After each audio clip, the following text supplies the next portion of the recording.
For the first time, this Battle of Titans comes to St. Paul, Minnesota.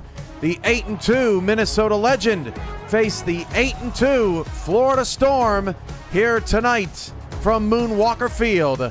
Welcome to Minnesota, everyone. Alongside Charles Doherty, I'm Cameron Irvine, Jermaine Smith, and Mark Mello in our stats truck, and Chris Curtis and Tyler Falk back at SFL headquarters to break down our matchup further for us tonight and talk about what's going on around the league. Charles, we've been waiting for this all season long. It has lived up to the hype. Now can the teams deliver in the next 40 minutes? Oh, Cam, these two teams are the cream of the crop. If we were at the SFL steakhouse, we'd be ordering porterhouse with a lobster tail and potatoes Romanoff. I mean, these are the two most expensive, best on the menu. This is going to be a tasty game tonight. I'm going to throw in some more food references. But, man, Florida's coming off a two-game winning streak. Minnesota's got 5 games. Florida, it's going to be tough coming into Minnesota here. Florida's lost twice this season, and both of them been on the road. I'm starving. I don't know about you guys. The 4-time Central Division champions will take on the East Division champions right now. Kick it. We are underway. From 1 yard deep into the goal line, that's E.J. Minson bringing it out to the 22.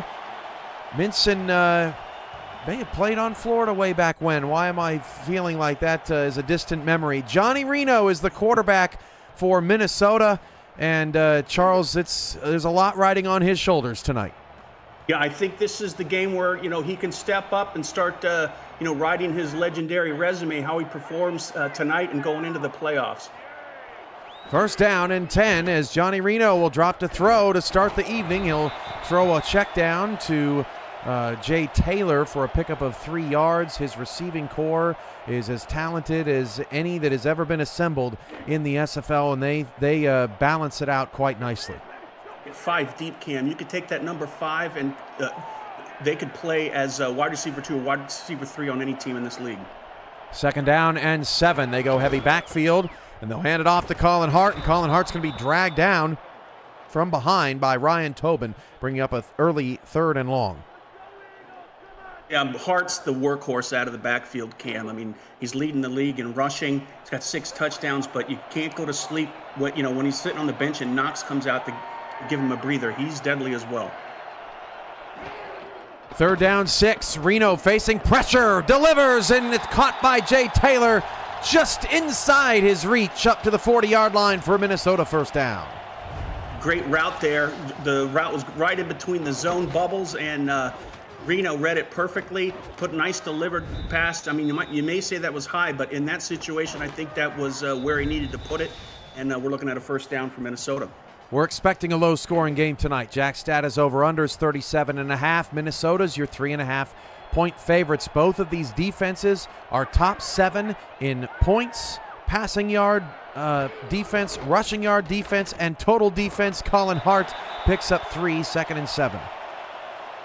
You're curious to see what kind of defense Florida throws at Minnesota. I mean, they're known for basically bringing it from all angles at the defensive secondary, linebacker, and on the line. Let's see how they dial it up, if any, against Minnesota. Again on 2nd and 7, the 3-back look.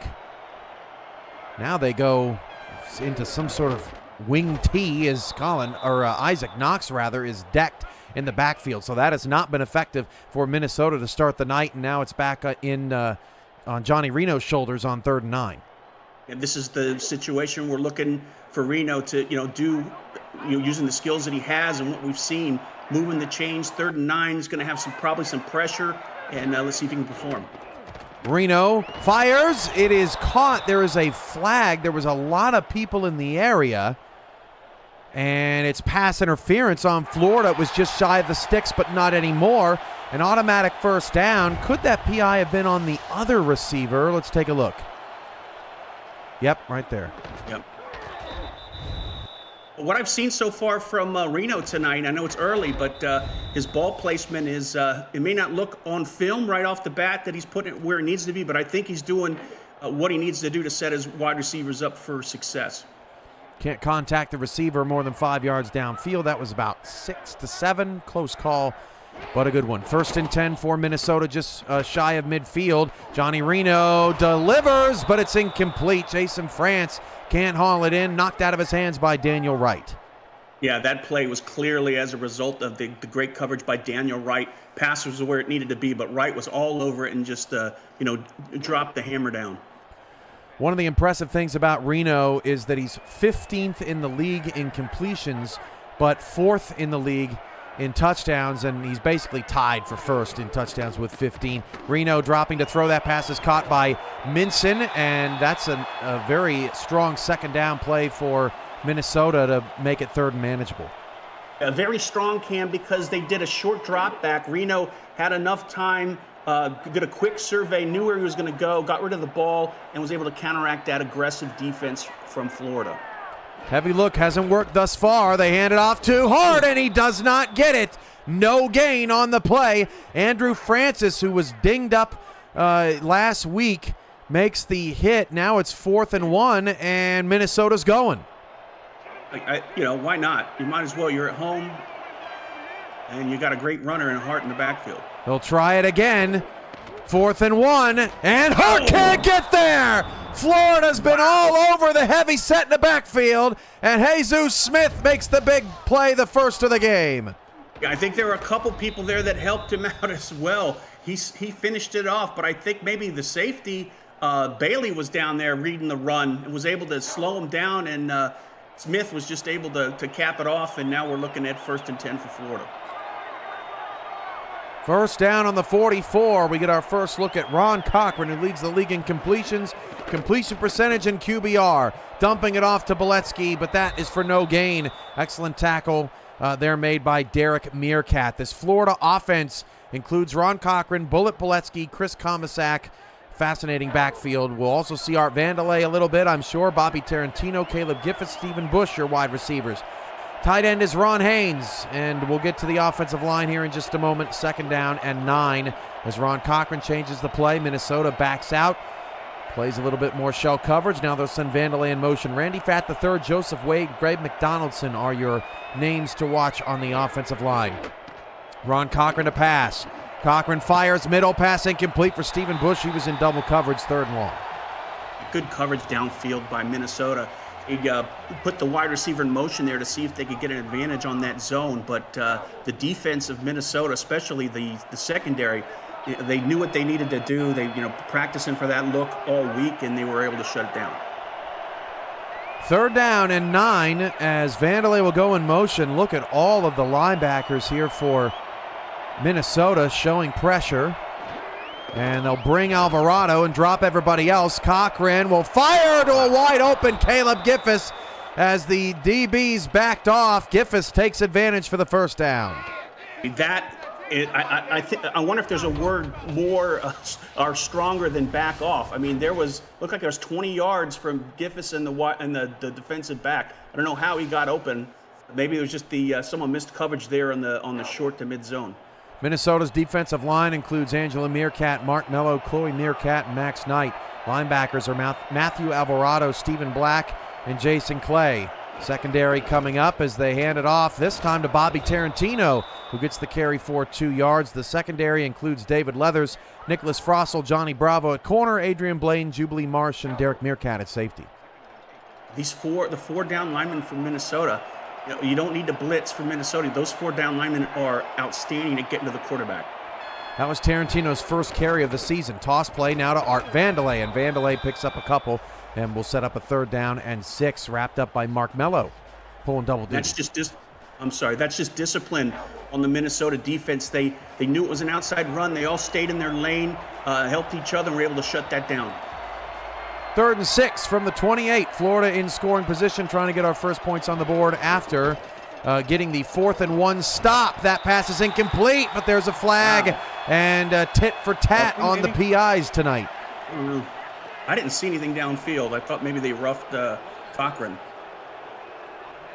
Let's take a look. Oh, no, we won't get a replay. 1st down of the 15. I was right because they didn't want to show it.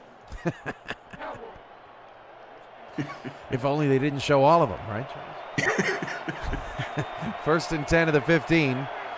4-3 look out of Minnesota's defense. Florida on the move. on their opening drive. Stephen Bush goes in motion.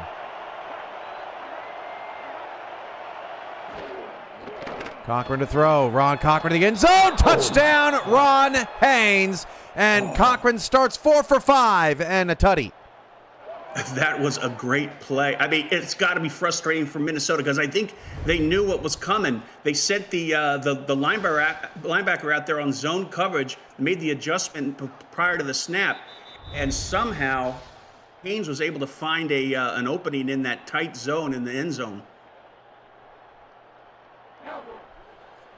So Ethan Snead will come on for the extra point for Ron Haynes. That is touchdown number 3. He's now just one behind Stephen Bush for the team lead. The kick is good. 4:32 to go in the first quarter. Florida 7, Minnesota nothing. And if I was on the coaching staff of the Legend right now, Charles, I'd be feeling a little worried about how well Florida has prepared for that heavy look tonight.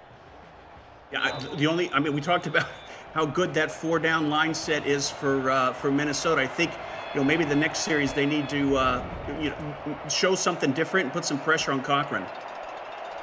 E.J. Minson from the 5. He breaks off a tackle. Did a really nice job to get away from what looked like a sure thing there for Florida special teams. Gets it out to the 30-yard line. Johnny Reno did not get off to a bad start. 3 for 4 for 27 yards on his opening drive.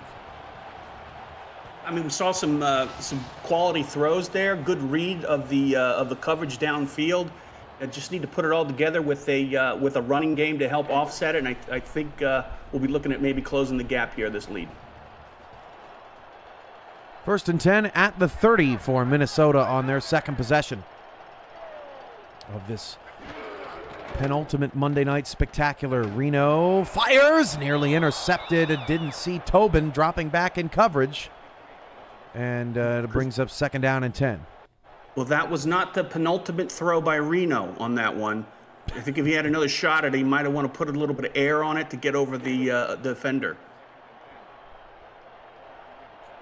2nd down and 10.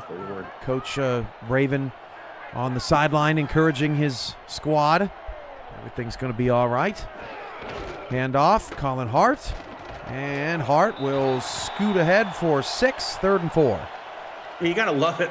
You had a first down play that didn't go well. You avoided disaster and a possible interception. You got somebody like Hart in the backfield to hand it off, and you're looking at 3rd and 4. He just knocks off 6 for you. Colin Hart, 6 touchdowns, leads the league in carries and yards, needs 95 yards for a 1,000-yard season, which is not easy to do in this version of the SFL. 3rd down and 4. Reno drops to pass, fires into traffic, and that is incomplete. That was probably his worst read of the night, and Florida's going to get a second stop. Yeah, it was interesting. They were showing zone coverage by Florida. They did the another one of those motion plays by the pre-snap by the wide receiver, but then the routes went right into the zone coverage, and they threw it in the coverage, so that's kind of a head-scratcher. 4th down and 4. Malillo punts it away for Minnesota. Deep kick all the way to the 20, flipping the field, but Bobby Tarantino may have outkicked his, or Malillo rather, may have outkicked his coverage as Tarantino gets 12 on the return. And I don't know how long, what the time of possession was for Florida, but it looked like they scored in like 30 seconds. It might have been longer than that, but it felt like it was 30 seconds. Yeah, and Chris Komisak nor Bullet Boletsky got a carry on that opening drive. And Ron Cochran found 4 different receivers on the opening sequence. 1st and 10 at the 32-yard line. They hand it off this time more traditionally to Boletsky, and he gets 1 on the play, wrapped up by Stephen Black. A nice tackle by Stephen Black. He was able to react. I think his assignment was a little more in the middle. Made a quick reaction, knowing that the run was going outside, and was able to bring him down on that one-on-one tackle. 2nd down and 9. Ron Cochran back to throw. Fires, incomplete. Stephen Bush had it, but Adrian Blaine with a vicious hit, and Stephen Bush rolling his neck saying, woo, That one hurt. Yeah, I think that's going to be the first of many hits we see all night. I mean, both of these squads on defense are known for leaving marks on their opponent. Cochran with a 3-by-1 look. Rolling. And getting sacked. Absolutely nailed by Angela Meerkat. What a hit. Meerkat up to 6 sacks. Oh my gosh, that was unbelievable. Just manhandled the blocking there by the tackle. Threw it aside like, a cheap pair of shoes and was able to get right in the face and bring the quarterback down. Boy, Minnesota needed that. They really did not have any momentum here in this fourth quarter. Now Marcus Agrippa, a very talented punter in his own right, boots it away to the 34-yard line. E.J. Minson gets away from the first 2 and gets it out to the 38. Yeah, plays like that on defense, Cam, that make such an impact. That kind of carries over to the special teams and offense. So let's see how fired up the Minnesota offense is to respond to Florida. This Minnesota receiving core is led by DeQueen's 35 catches, but Taylor has 31, Powell has 30, then Jason France has 20, even E.J. Minson with 15. Everyone's got touchdowns. In fact, 7 different pass catchers have a touchdown this season. Colin Hart gets 8 yards on the play, easily his best run of the night. I think they can be pretty effective running out of that 3 wide receiver set, even 4 wide receiver set, because like we said at the top of the game, the wide receivers for Minnesota, it's so deep. Every one of them is so highly skilled. You can't leave them alone, so you're going to leave that middle open. The box will be open. 2nd down and 2. Things get tighter on Minnesota here now, and they'll try to give it off to Isaac Knox. It's just not working, Charles. Andrew Francis with the TFL. Yeah, that's not on Knox, man. The blockers just got overpowered by the defense. They saw it coming. They overloaded that side and just shut it down. 3rd and 5. Split backs for Reno. And Jay Taylor goes in motion as Minnesota hopes to convert and give their defense just a little bit of a break. Reno, deep, drop back, looking for a screen to set up. He goes elsewhere. Oh, and he finds Tina Queen, who breaks a tackle and scores. A busted screen ends in a touchdown. Oh, my God. That play, Cam, it felt like it took 30 minutes to develop, but Johnny Reno just sat in the pocket. The protection was great, allowed the Queen to get separation, and what an accurate pass there by Reno. Great run after the catch as well.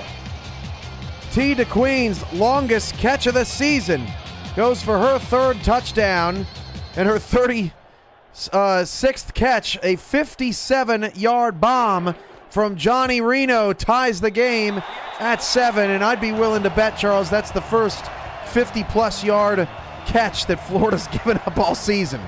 Oh, definitely. And I kind of feel like an oracle, Cam, after that defensive play. I said it would ripple over to the offense, and man, did they respond. I'm telling you, man, the last few weeks, I don't know what you've been eating for breakfast, but you've been on your game. Black coffee, brother. That's it. Kneel down for Giffus. So we got a ball game now. Minnesota really had not seemed to have, too much to be thankful for at this point, but that sack turns into that touchdown, and now Florida's backs are up against the wall for the first time tonight, trying to respond. Take a breath, Cam, because this could be a long one. It could be a long one. 1st and 10 at the 20. Handoff to Boletsky. Lost a yard with forward progress. That's a TFL in the backfield for David Leathers, who already has 3 tackles. Those runs are tough going cross-field like that, especially against a Minnesota defense that is fast. They react quickly and will shut that down. You got to have perfect blocking on the edge. 2-by-2 for Cochran. 1 minute to go in the first quarter. Cochran will pass.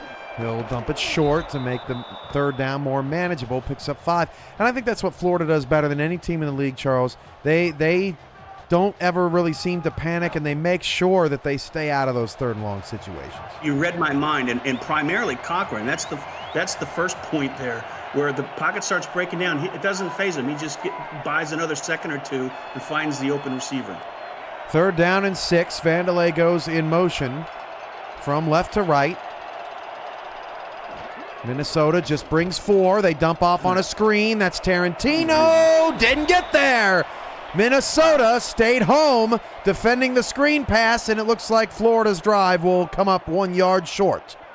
I thought that was going to be a beautiful play there, but Meerkat, again, that defense for Minnesota, their reaction time, just when you think there's an opening, they shut it down so quickly, and they were able to close that. It looked like kind of like a screen or a swing pass, and they reacted to it so quickly, and now we're looking at Minnesota getting the ball back. Agrippa will punt it before the end of the quarter. May have had the wind at his back. Gets to the 31-yard line. There's a flag. We saw it right there. A block in the back. E.J. Minson beats Agrippa, but it's coming back on a block in the back right at the start of the return. Oh, that's heartbreaking. Oh, that is heartbreaking. Oh, my gosh. Would have been the first return touchdown for Minnesota of the season. I tell you what, though, Minson out there, he's listed at 235, but he looks like he's 260 right on the field. That's a big man out there. That neck board does a lot for folks. Florida 7, Minnesota 7, end of the first quarter. And this one, living up to the billing. 1 quarter down, 3 to go on the Week 14 Monday Night Spectacular. We didn't get a replay of that penalty either, Charles, but I don't know if you saw it right at the start of that play. There was definitely a block in the back right there. So start of the second for Minnesota. They do still start on the Florida 44-yard line as Colin Hart will pick up 1. I got to ask you this, going back to Marcus Agrippa. Is he the first punter ever in the league? Wow. I think he is. I could be wrong. That's a good question. Maybe the chat can help us out. Was anybody punting before all, Marcus Agrippa? Jason France with a first down. Take it away, Charles. I'm sorry. I had to. Oh my gosh. Never a dull moment with you, my friend. Never. That was another good play. You know, we're taking away the beauty of that route and pass by Reno. Just again, another example of him showing his accuracy. And again, we're waiting for, or I'm excited in this playoff run to see if he can take it up to the next level.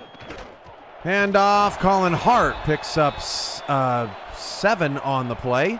Set up a 2nd down and 3. Those first down runs for Hart, just like you talked about, Charles, have been really working.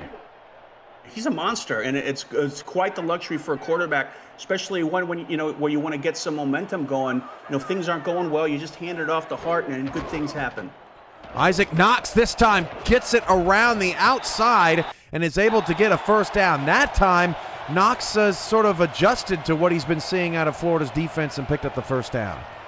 As I said at the beginning of the game, Knox, when he gives Hart a little bit of rest on the sidelines, you're not missing much. I mean, he sits in there and is able to execute well, and he hits that gap quickly off the handoff, which is eye-opening.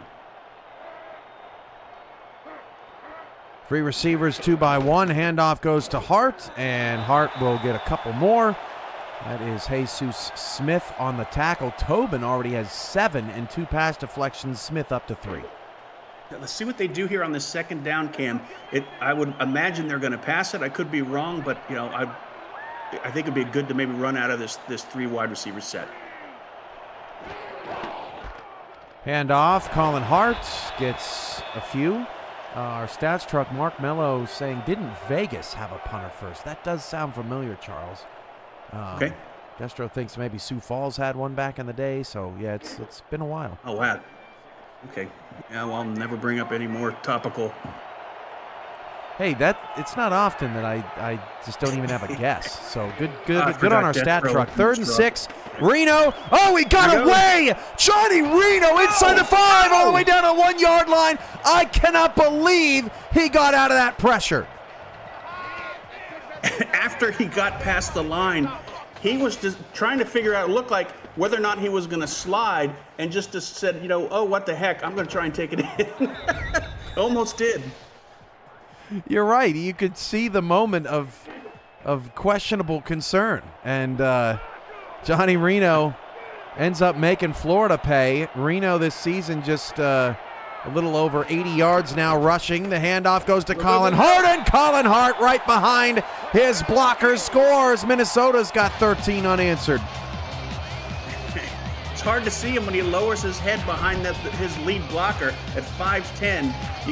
The defense for Florida's going, I don't see him, where is he? And they're trying to cover every gap, and he just puts his head down and lets his blocking lead blocker, his fullback, get him in the end zone. Excellent job by Robert Henson Jr. to just continue to push the feet forward. Colin Hart got small and got into the end zone, his 7th rushing touchdown this season, and his run to the Hall of Fame continues. And that was exceptional blocking by Henson. Extra point from Malillo is good. Minnesota has weathered the storm and taken a 14-7 lead.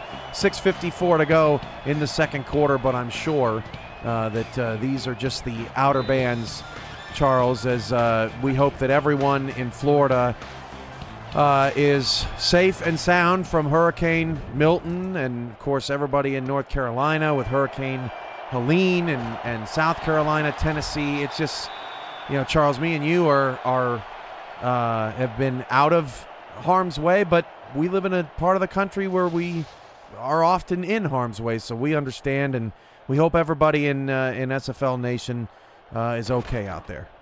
Yeah, and we just, a couple years ago, we moved my mother into a home out here in Texas, and she was on the coast, and we, every time there was even a tropical storm, off the South American coast, we'd start getting worried because we'd have to go get her out. Yeah, it's always a tough situation. The drawbacks and the beauty of living on the coastline. Second quarter, 6:49 to go. Florida is trailing 14-7, finding Bullet Boletsky on the handoff. Officially marked for no gain, may have gotten half a yard. Oh, Florida's not going to panic. I mean, they are the epitome of calm, cool, and collected in these situations. So they're going to stick to the game plan until somebody tells them otherwise. Split backs in the backfield for Ron Cochran, and he will drop back and fire. That is incomplete, looking for Haynes, and that's Adrian Blaine. Again, applying the hit downfield has been a big difference maker. That was just a battle between Haynes and Blaine, and Blaine won on that one. I mean, going up against 6'3", going up against 6'5", 255, and that's a lot of heart in that ball down. Third and long. This is the situation that Florida almost never finds themselves in. Cochran on a rollout. Fires with pressure. Incomplete into double coverage, looking for Vandalay. And there was some pressure off the defensive line as well. Florida, 3 straight plays of no yardage. You hardly ever see that. We'll have to punt again. Florida, every time they've run that rollout, the defensive ends are just salivating on that one. It looked like Mello was the one that was lining up for some feast, but Cochran was able to get rid of it. Not an accurate pass was able to save himself from getting sacked. Minson up to the 29-yard line, so 6:10 left in the second quarter. That's where Minnesota will start with their next drive. Moonwalker is dedicated to enhancing your wellness journey with superior hemp-delivered products. Each item is innovatively designed to provide you with a safe, enjoyable, and effective way to incorporate THC into your lifestyle. Use coupon code LEGEND at checkout. 6:10 to go in the first half, 14-7. Minnesota on top of Florida. Alongside Charles Doherty, I'm Cameron Irvine, Mark Mello, and Jermaine Smith. In our stats truck, Colin Hart breaks off a tackle, gets 6 on first down, and that's at least the 4th different time, Charles, he's gotten at least 5 on first down. Yeah, Hart and the offensive line from Minnesota, they came ready to run block tonight and run. I mean, they've been just exerting their will there on the field, and Florida's got to figure out something. 15 runs to 9 passes. Hand off, and again, nothing doing there for Knox. Just could not find his way outside. 3rd down and 6 for Johnny Reno. Minnesota is 4 for 6 on 3rd down. Well, it helps when you've got Ryan Tobin as your inside linebacker. that can help bring a run game up the middle to a stop. That was a great read and tackle. He has been busy tonight. Quads look 4 wide here for Reno on 3rd down and 6. Firing, it is tipped and incomplete. Getting into the passing lane, I think was Tobin again, his 3rd deflection. As Minnesota was looking for Powell, they'll have to punt. Yeah, it looked like they ran an exotic stunt there. I wasn't sure. I took my eyes off it for 1 second, but it was enough to throw off Reno, and the execution of that play, it just was kind of shaky right at the snap. So one of the challenges tonight for Johnny Reno was, could he outplay the top quarterback in the SFL as Tarantino returns to the 33-yard line? Well, so far, Charles, 15 minutes in, Reno is 6 for 10 with a touchdown, and Ron Cochran is 6 for 10 with a touchdown. I know. It's an epic battle, Cam. But I won't say it'll take a Herculean effort. Because I think Reno has the skills. I could have, but you took it from me. Now I got to wait a whole nother quarter. Otherwise, it'll get stale. From with 2 in the backfield, rather, they dump it off to Boletsky, and Minnesota was ready for that. 33-on-33 crime there. Johnny Bravo brings him down. Yeah, Johnny Bravo was just sitting there on the flats waiting for that swing pass, and oh man, it was a nice tackle, open field tackle. Hard to do against Boletsky, but Bravo's done it before. Bullet Boletsky leads Florida in receptions with 45 coming in, and he's got 2 already tonight, but he averages just 4 yards per catch. They use it as a chain mover and to stay ahead of the sticks as well. 2nd down and 9, 4.5 to go in the first half. That pass is deflected off the line, and I think that was, what's that, Meerkat again? It looked like it, and the pocket was breaking down, and the options for Cochran were, going down the drain. He had to get rid of it, and it was good effort there, good execution by the legend defensive line. Another 3rd down and long. Minnesota is taking Florida, taking everything away on their 1st and 2nd down offense, and Ron Cochran is now just 7 for 12 and averaging 4.7 yards per attempt as he tries to get 9 and gets sacked. 9, says Angela Meerkat, her 2nd sack, and she gets a cash grab of incentives. It did look like a combination of a fan stunt with the middle linebacker blitz up the middle, and that was just enough to throw the pass blocking scheme of Florida off, and it was a straight path to the quarterback. Ron Cochran, Stephen Bush and company having some troubles dealing with Minnesota's physicality in this first half, but the Legend have not been able to extend their advantage so far tonight, but you can see, I mean, just in terms of yardage, complete domination, and they have rendered Florida's rushing game down to almost nothing. Yeah, it looks like they dialed it up a little bit, sending some extra folks on in that last couple series. They're also seeing a lot more man-to-man out of Minnesota defense as well. Minnesota trying to stake their claim that they are a serious championship contender this season. They would certainly do that if they could take down the 2-time defending champs with just 1 week and this game left in the regular season. But Hart only gets 1 as Jesus Smith delivers the 13th linebacker tackle for Florida tonight. Yeah, he's such an impressive outside linebacker. He's on that one-on-one coverage. He executes to perfection almost every time. You never see the running back get by him, rarely. Or you do, if you do, it's rare. Isaac Knox is stopped by one Mississippi after a 3-yard pickup. 3rd and 5 for Minnesota. 3:25 left. This is critical to try to not give Florida the ball back.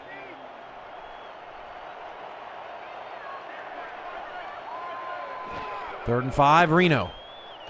Looking for anyone to get open. Look at the offense. Oh, it's caught by Powell. 20, 10, touchdown. Unbelievable. Johnny Reno's offensive line does wonders, and Minnesota goes up 13. You got to give that offensive lineman a watch. I think it was Stoneville that had a beeline for Reno, and let's get who that was.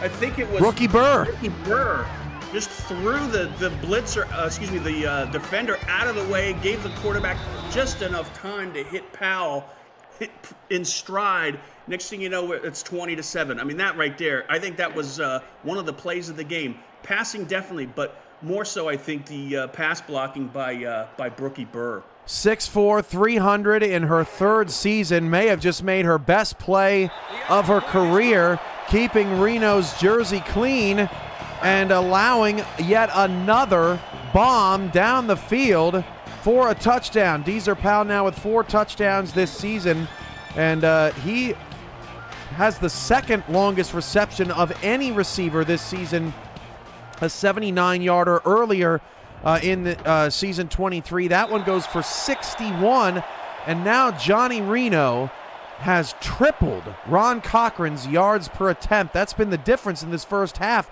Minnesota's deep ball versus Florida's very methodical offense. I'm going to go back and watch that play again after Incredible. later tonight. I mean, that was fabulous. One of the best plays of the season. Shout out to Brookie Burr. That was sensational. 1st and 10 at the 20. Bullet Boletsky has nothing. 0 yards on the play. Another 2nd and long for Florida. I've said it a couple times tonight. I don't want to sound like a broken record, but when offense makes a great play or defense or whatever, that tends to flow over to the other teams. And on that first play there, Minnesota defense is fired up. 2nd down and 10. Ron Cochran dumps it off to Chris Komisak, and that only gets a yard. Charles, it's starting to become a trend. Florida has not scored more than 20 points on the road since week 12 of last season against Jacksonville, which quite frankly shouldn't even count. But that their offense is really struggling away from the eye. That has continued here in this half. On 3rd down and 9, they just dump it short, and Minnesota's going to get another shot before the break. Yeah, I don't know what Art saw on the Minnesota side. Looks like they're throwing a lot of those, swing passes and passes out in the flat, and 3 or 4 yards deep on the side. The defense for Minnesota is so fast. I said it a couple times, so quick in reacting and shutting it down. I just don't think they were expecting it. Marcus Agrippa has been busy tonight. That is punt number 5 for Agrippa, and Minson from his 32-yard line will get pretty decent field position up to the 40. Coming up on the SFL's halftime report on this Monday night spectacular, Chris Curtis and Tyler Falk have a recap of our first half from the Twin Cities. Which of the teams that are out of the playoffs this season has the brightest path moving forward? The guys will break that down, and then a recap of Saturday's and an abridged introduction to the UFL. That and more on the Monday Night Spectacular halftime report. Both of them will be dressed to the nines. And I know that you will, you're going to be with a magnifying glass, making sure that there isn't a stitch out of place as Colin Hart picks up 3. Oh, man. Florida's got to do something. This is they can't let Minnesota score here by the end of this half, because it'll be near desperation time in the second half. Reno will pass, and it's caught by Jay Taylor. What an adjustment, Charles, to what they've been showing on these 2nd and short situations. He fooled me. I thought they were going to do a swing route at the top of the screen to Hart, and just at the last second turned his head and flipped it to the wide receiver, and it was one-on-one coverage and a great route run, and another excellent accuracy pass by Reno. Reno incomplete on that one, trying to find France. I love comments like this from Miranda Dumas down in Philadelphia. I feel like I'm going to lose my voice. All the scream cheering happening in this house. Go Legends. So impressed by y'all this game, as I have been all season. You just love people that aren't on the team that's winning, right? Getting into the game and getting into the action. So we love that, Miranda. Thanks for the great chat. I've been known to scream at a monitor or two. Oh, I've seen it firsthand. Thought the eviction notice was coming right then and there. That pass is caught by Tita Queen at the 31-yard line. Minnesota timeout. The drive continues. Florida's got to stop the bleeding. It kind of feels like, remember when we had Florida and Arizona a couple weeks back when Arizona got the pick 6 right at the end of the half to steal some momentum. Florida needs something like that. Yeah, definitely. They need to punch Minnesota in the mouth. 3 receivers and France, who goes in motion now for the Legend. 2 timeouts for Minnesota. They were down 7-0 in this half and had no momentum.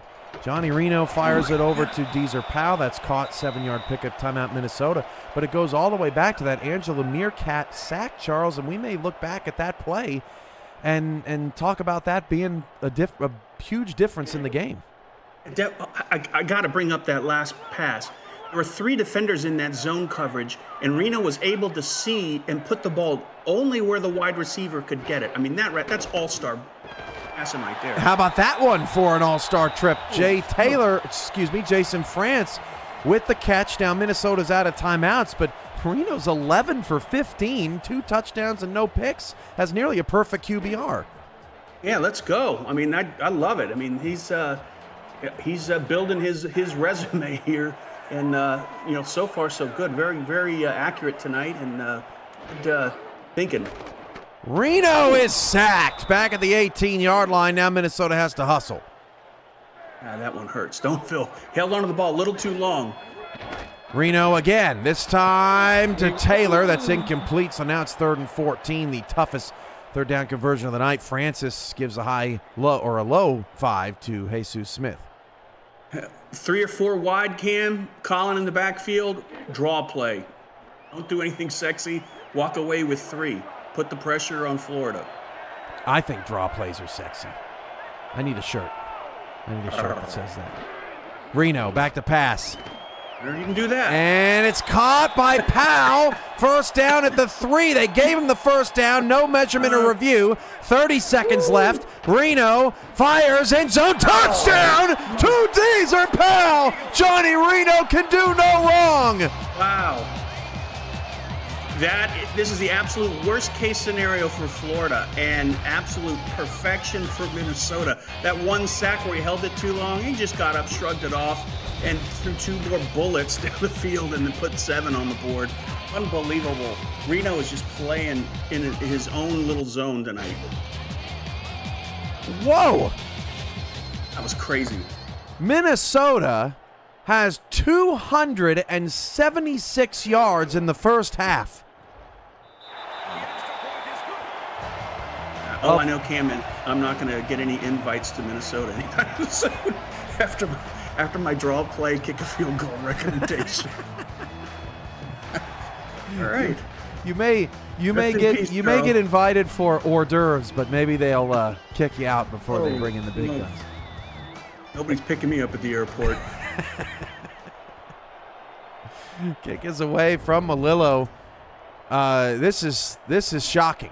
This is, of all the things that we thought might have happened tonight, certainly Florida trailing 28-7 was not on the list. And the Storm, look, I'm with you, Charles. I don't think there's any panic in this team. I think they probably think, you know what, we'll see Canton in the playoffs. You know what, we'll see Minnesota in the playoffs. And they're not going to show their hand too early, but still, 276-57 is, I don't think, what you were looking for. And I think Minnesota's making a statement for the rest of the league. If anyone wants to come play them in their house, especially in the playoffs, you better pack a lunch. Hand off to Boletsky. They're just going to try to get out of here. That picks up 6 yards on the play. Gosh. 125 yards in the first half for Reno. Holy smokes. Minnesota is 26-5 all time at home, and they have not lost in this building in a year. I mean, the most yards Reno's passed for all season was 275. Wow. And he's got 225 in the first half. How crazy is that? That's a great stat, Charles. Komisak gets the run on first down, but the half is over. I totally missed that play, Cam. I was looking up a stat, so excellent depiction of that play, sir. Well done. Inconsequential Minnesota, 8-2, up 28-7 over the 8-2 Florida Storm. Just an absolutely stunning turnaround in this game, considering that Florida had a 7-0 lead and had stopped the Legend on 4th down, had the momentum, and quickly lost it. Your further thoughts on the first half? All phases of the game for Minnesota, there were a play or plays that just ignited the entire team, and it showed on the field. Big hits, interceptions, returns for a touchdown. I know it was called back, but those things tend to build some momentum, and we saw it. Just shows you, what if you're a good team, you build off stuff like that and you execute on the field, and we're seeing it from Minnesota tonight. Deezer Powell's got 86 yards and 2 touchdowns in the first half. He's got incentive money as well. And let's take a halftime break presented by Breaks GPT before sending it back to our studio with Chris Curtis and Tyler Falk for the SFL Halftime Report. We just pulled a full-size Taylor Swift helmet. Shout out to all our Swifties. Travis Kelce. This is a Giants Lawrence Taylor. Patrick Mahomes. Chad Johnson with the Ocho Cinco. We have a Drew Brees. Is that an O.J. Simpson jersey? An Aaron Rodgers. Oh my goodness. Tom Brady! Tom Brady!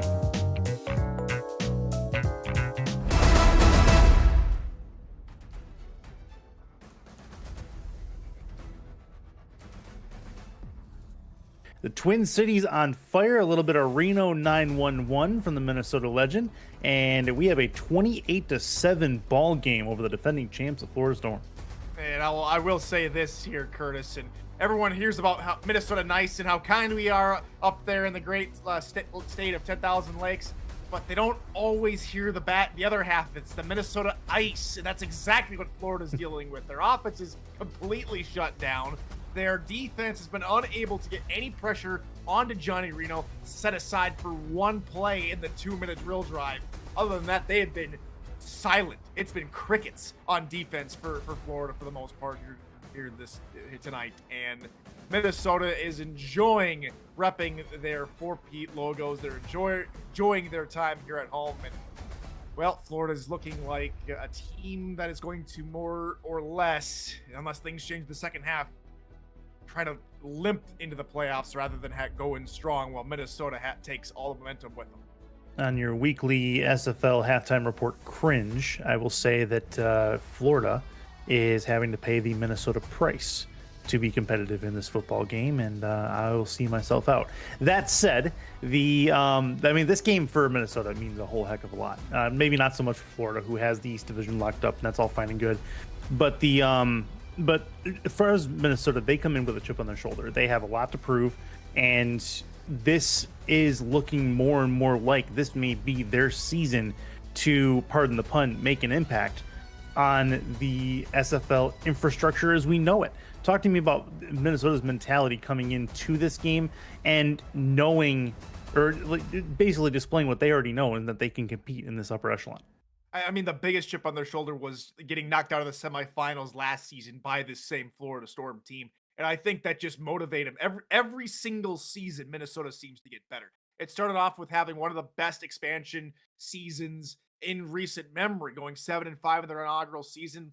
Yes, season 21 is the lone hiccup, but they've only tried to improve. 7 wins, 8 wins, and then last season, 10 wins. And now this season, while it might not be 10 wins, right now they're only on the cusp of maybe hit 9, and who knows what happens in the final week of the regular season. But Minnesota is on a one-way ticket to bigger and better things. And maybe that is another semifinal appearance. Maybe that's for the first time since the Minneapolis Maulers, a first time we see a Minnesota team back in an SFL championship game. And what kind of momentum, what kind of pedigree would that bring to bring a championship back to the state of Minnesota, back to St. Paul, back to the Twin Cities? You would see, especially for a state that is so deprived of consistent teams, so deprived of championship caliber teams, this would mean so much to the people of Minnesota, and especially for the Legend. They understand what they have to do and how they have to go about it. And I can't say enough good things about the leadership and the coaching that Minnesota have, and it's on full display here on this Monday Night Spectacular. Just ask Mike O'Neill what it means to stand up to Minnesota and not believe what they're doing. Usually, you go to convention, you get hit in the face. So there's that. That said, oh yeah, you weren't there for that, were you? Oh, No. You gotta fill me in after this all this. So O'Neal right. gets pummeled. Is he getting pummeled over? Did he try to do a 2-10 prediction? Please tell me he didn't try to do a 2-10. No, he tried to plan a golf outing. Oh, I love it. Anyway, all right. Bring yourself back. It's only funny for about 30 seconds, and then the sting wears off. Anyway, sure.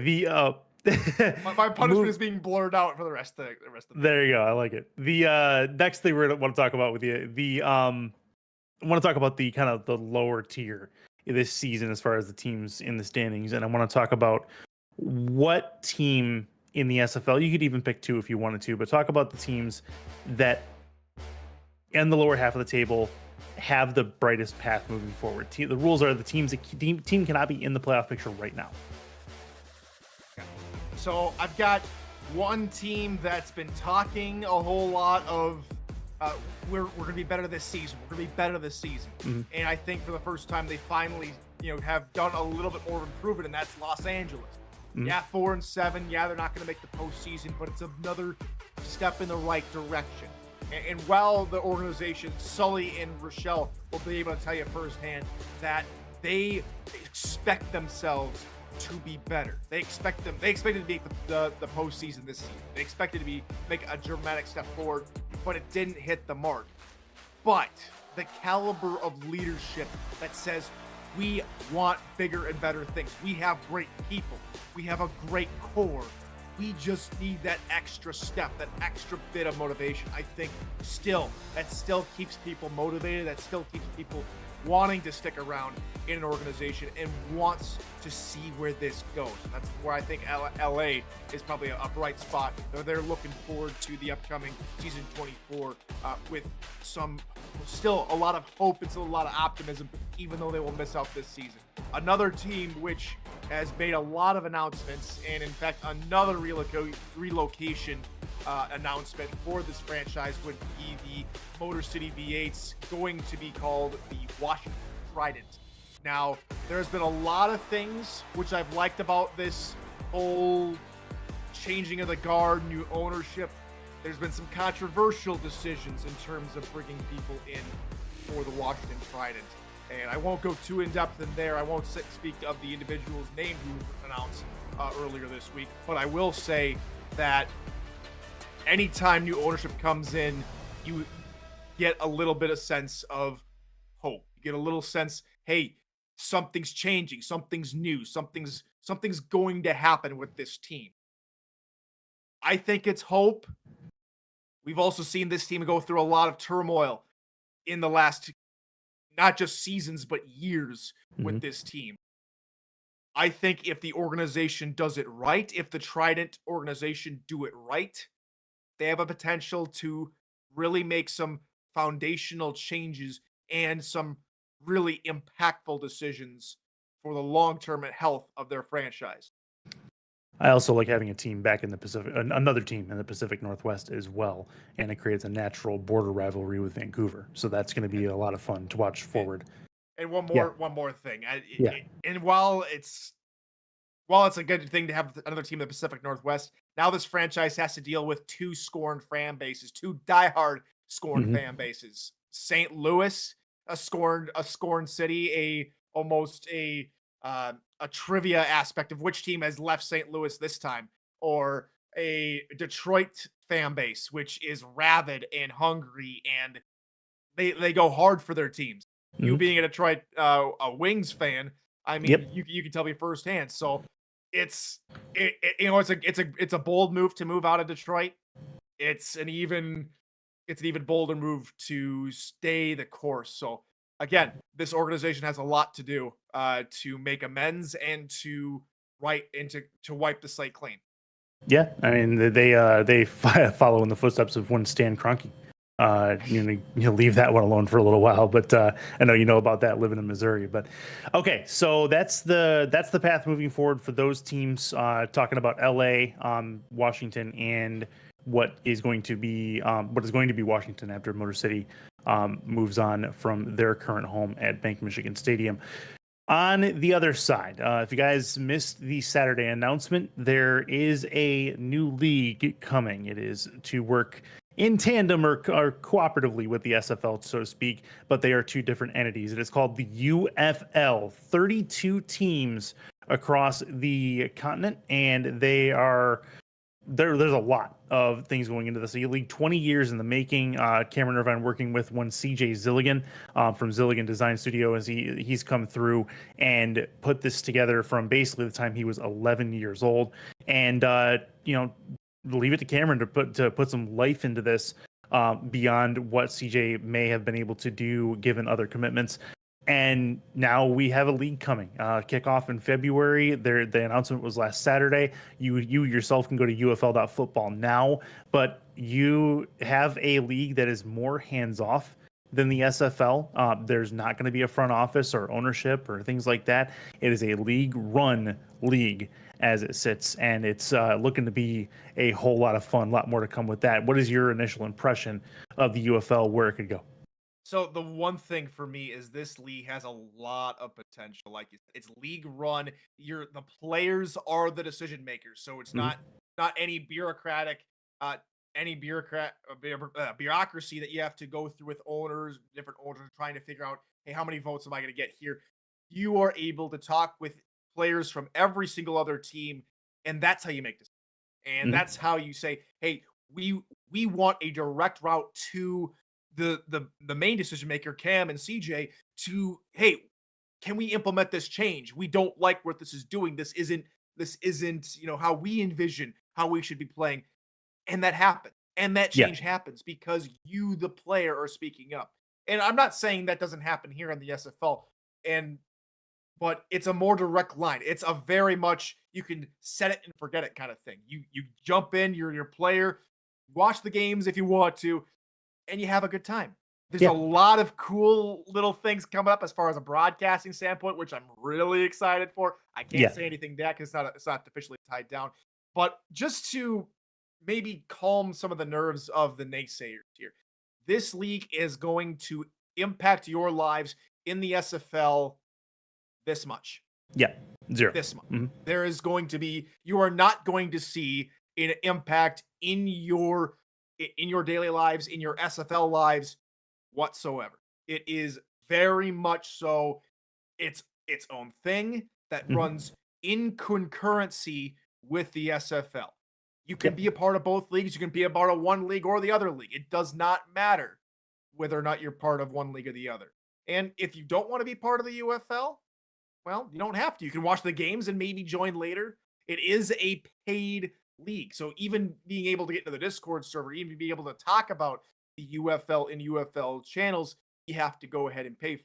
So to me, it sets a precedent where if you want to be a part of it, be a part of it. If not, cool. It's not going to affect you. It's not saying the SFL Cam is not saying the SFL doesn't matter anymore. I'm starting this other league. Bye. See ya. No, it is something that's low key, low stress, high potential that's sitting over here. And I think it's phenomenal. It's a great idea. I'm a part of it. Go Minnesota Chippers. Chip gonna get the ship. So we got to bring a championship for the first time over in the UFL here this upcoming season. I'm looking forward to that. Yeah, it should be a lot of fun, no doubt. That's the thing, though, is I mean, even if you're not a part of the league from a player perspective, there are fan experiences that you can have as well, and you can help your team, the team that you follow, be more successful. Things like team power-ups, things like the voting in that are for the players, but the team power-ups, not so much. So it could be something to do with the player or with the fans as well. So more on that to come. Lots of things to do with the UFL experience before kickoff in February. For more information, please head over to UFL, that's YOUFL.football for more information. But we got things to attend to here. Minnesota trying to put a statement and finish the butt kicking that they're currently laying on the Florida Storm. It is 28-7 start of the third quarter. It's Cameron Irvine, Charles Doherty on the other side. This has been the Monday Night Spectacular halftime report. Stay right there. We'll see you post game.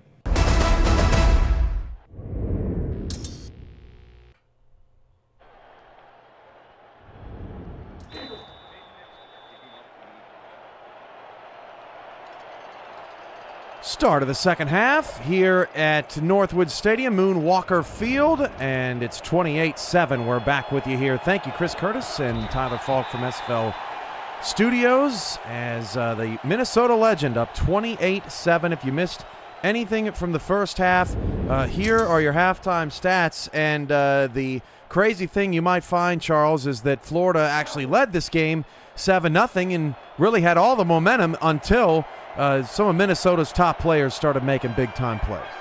That's it, and it reverberated across all aspects of Minnesota, and they're just so fired up here. Your foot on the gas and hold on tight. Now, let's see if the Florida Storm have some adjustments to make, some positive adjustments to make here in this second half. Florida, one of the most well-coached teams in league history. The Storm are second all-time in win percentage at 71%, and they are your new, league leader in total wins with 156 all-time in 16 seasons of competition. So this team certainly knows how to make adjustments, if any, and they really need a big third conversion here on third down. 3rd and 5. And he's sacked again! Cochran goes down. Angela Meerkat is having a feast. Is that a third for the night, Cam? Yep. Somebody's got to put a helmet on her. There wasn't anyone touching her. Straight shot to the quarterback. That's a nightmare for Cochran. That's a way to get your quarterback injured. Well, that didn't last long. 3 and out for Florida. Marcus Agrippa will have to punt it away, and Minnesota's onslaught continues. I got to say real quick, Cam, halftime guys, man, never cease to amaze me. They this time they had a new look. I felt like I was in an Irish pub, drinking a Guinness, asking for numbers and odds for the Belmont Stakes. You know what? I don't know what kind of material Tyler's shirt was, but that wouldn't be the first time I asked him, hey, where'd you get that shirt? Maybe like a personal loan. I was asking them, I had to sit like as their counsel, and I asked them for a personal loan. Your imagination runs wild, Charles. Hand off to Colin Hart. He gets 7 on a first down run. Colin Hart up to 44 yards on 16 carries. The numbers don't jump off the page. He only has a long run of 8, but he's had so many runs to give him second and short. And the big runs are when they need it. Now they have kind of like a mediocre first down, and they need to move the ball a little bit. He comes out and drops down 6. Puts him in a good situation to keep the ball moving down the field. Jay Taylor's motioned in tight here. And, Taylor just crushed a man. And somebody's hurt. Oh, my goodness. That may have been on the hit. Mississippi is down. Oh, that is not good news. He is a beast out there at outside linebacker. I mean, they made a big play, but, man, they definitely don't want Mississippi out for too long. Charles, did you see that? Jay Taylor comes inside and just blasted somebody, just destroyed him. I don't know if it was Mississippi or not, but that was a brutal hit. Wow, 3rd down and 1. We hope that Mississippi can return. That was that looked like it hurt. Handoff. Oh, wow, what an incredible play. That was blown up, I think, by Francis. Carroll ends up making the tackle, but Florida's defense gets the stop. Yeah, I mean, I would have loved to have been in the locker room at halftime to see what Art did to motivate that defense, because clearly it's showing on the field. I mean, they are, seems like they're hitting an extra gear and hitting a little bit harder. Francis on a mismatch just absolutely ran over the tight end, Chad Lewis. And that blew up that play, so Florida's defense is able to get a stop. This punt all the way down to the 10-yard line, and Tarantino will get it up into decent field position at the 19. Ron Cochran, 8 of 13, 60 yards. He has 1 pass of over 15 yards. That was to Giffiss on that opening drive. So both of these defenses are no, I'm not going to say the word in its entirety because I don't want to jinx them, but both of these defenses are known for the eye. Haven't seen either team do an eye tonight yet. True. As Cochran fires down the field, incomplete, and guess who was there again to hit Ron Haynes? Adrian Blaine. I think both teams average almost 2 a game. Of that word we will not say. Right. We definitely don't want to be responsible for that. No, I don't. Yeah, I don't either. I'm already persona non grata in Minnesota. 2nd down and 10 for Cochran.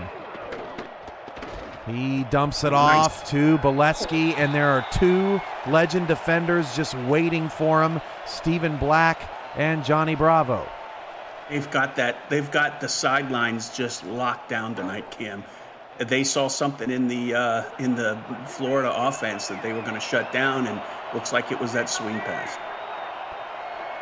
3rd and 10, Ron Cochran back to pass, fires, it is caught. Caleb Giffiss, that is a monstrous reception and a difficult one at that. Yeah, he's had a couple monster receptions tonight. He's sneaky. I mean, he's not the he's not the number 1 wide receiver out there. I think he's number 3, but he's a great route runner, and he'll make you pay for it if you don't put a man on him. 6:40 to go in the 3rd.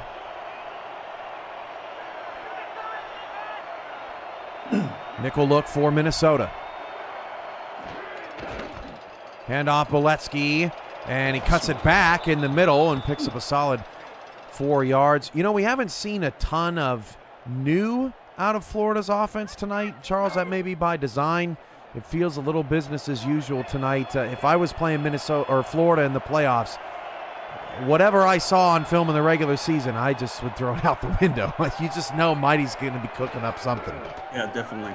Handoff to Cason. His first carry will set up a 3rd and 4. They're still in this thing. 16 minutes in regulation left, but they got to get a touchdown on this drive or the next one for sure.